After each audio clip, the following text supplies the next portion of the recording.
नमस्कार मंडळी, स्वागत आहे तुमचं आपल्या सिम्पली मराठी रेसिपीमध्ये।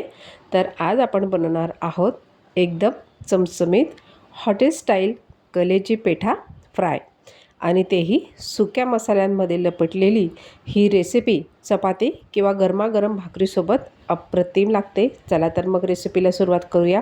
इथे मी कढईमध्ये तेल गरम करून घेतलेलं आहे, त्यानंतर इथे टाकून घेतलेलं आहे जिरं, आणि त्यानंतर इथे मी जवळपास 2 उभे चिरून घेतलेले कांदे आहेत।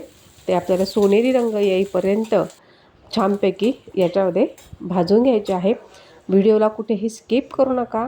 शेवटी मी एकदम एक सिक्रेट इन्ग्रेडियंट्स तुम्हाला सांगणार आहे की जे टाकल्यामुळे जो कलेजी पेठा आहे तो शिजतो एकदम छान आणि चवीला पण एकदम अप्रतिम लागतो। त्यानंतर इथे मी शिमला मिरची टाकून घेतलेली आहे, आणि त्यानंतर चॅनलवर नवीन असाल तर चॅनलला अवश्य सबस्क्राईब करा। आणि त्यानंतर इथे मी जवळपास 1 चमचा आलं लसणाची पेस्टसुद्धा टाकून घेतलेली आहे। लक्षात ठेवा, कलेजी पेठा आज आपण इथे फ्राय करतो आहोत।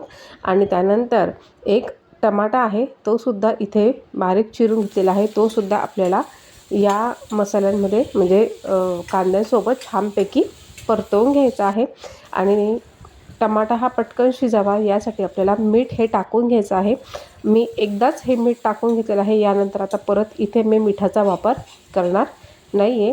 आणि त्यानंतर मीठ हे छानपैकी त्यामध्ये आपल्याला म्हणजे कांदा आणि टमाटा छानपैकी आता भाजला गेलेला आहे, तुम्ही बघू शकता। त्यानंतर आता आपल्याला इथे काही मसाले टाकून घ्यायचे आहे। मसाल्यांमध्ये मी टाकून घेतलेली आहे हळद, त्यानंतर लाल तिखट आहे जवळपास 1 ते 1.5 चमचा, त्यानंतर आहे एव्हरेस्टचा चिकन मसाला आहे। त्याच्याऐवजी तुम्ही गरम मसाला किंवा मग इतर कोणता तुमच्याकडे घरात मसाला असेल तो टाकलासुद्धा तरी चालेल। त्यानंतर जिरे पावडर आहे आणि धने पावडर ही एकत्र यामध्ये टाकून घेतलेला आहे। त्यानंतर कलेजी पेठा हा स्वच्छ 2-3 वेळेस पाण्याने धुवून घेतलेला आहे, आणि तो आपल्याला यामध्ये आता टाकून घ्यायचा आहे। आणि सगळ्या मसाल्यांमध्ये आता हा जो कलेजी पेठा आहे हा आपल्याला चांगला फ्राय होऊ द्यायचा आहे। आणि यामध्ये शिजताना आपल्याला गरम पाण्याचाच वापर करायचा आहे। आणि यामध्ये मी सिक्रेट इन्ग्रेडियंट म्हणजे एव्हरेस्टचा जो मसाला आहे, चिकन मसाला, तो टाकलेला आहे।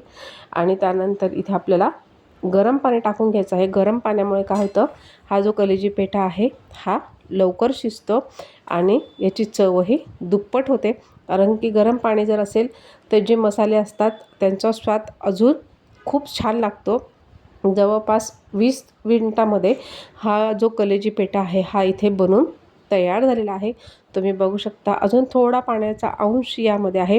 जर तुम्हाला असं आवडत असेल, तुम्ही असं चपाती किंवा भाकरीसोबत खाल्लं तरी चालेल, किंवा नुसतं ड्राय केलं असेल म्हणजे नुसतं चमच्याने सुद्धा तुम्ही ही कलेजी पेठा जो पेठा आहे तो खाऊ शकता।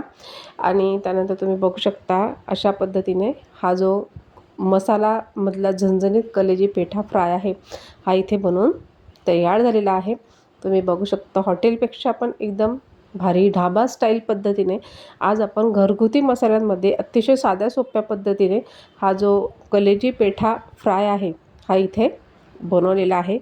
चला तर मग रेसिपी जर आवडली असेल तर चॅनलला नक्कीच लाईक करा, शेअर करा, कमेंट्स करा, आणि हो, चॅनलला जाता जाता मात्र नक्कीच सबस्क्राईब करा।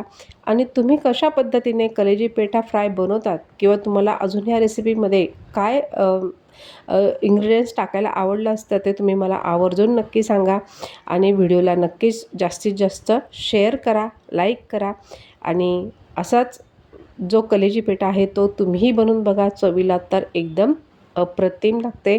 आणि त्यानंतर माझ्या मिस्टरांना तर ही रेसिपी प्रचंड आवडली, आणि त्यांनी अतिशय मनापासून या रेसिपीला एकदम छान, व्हेरी गुड म्हटलं की खूपच सुंदर अशी ही आजची जी डिश आहे ही झालेली आहे। आणि त्यामुळे सांगते की तुम्ही अशा पद्धतीने नक्कीच बनवून बघा। आणि इथे तुम्ही बघू शकता की कलेजी पेठा जो आहे तो किती मऊसूत असा शिजलेला आहे आणि दिसायला पण अप्रतिम। चला तर मग चॅनलला नक्कीच सबस्क्राईब करा। व्हिडिओ बघितल्याबद्दल धन्यवाद।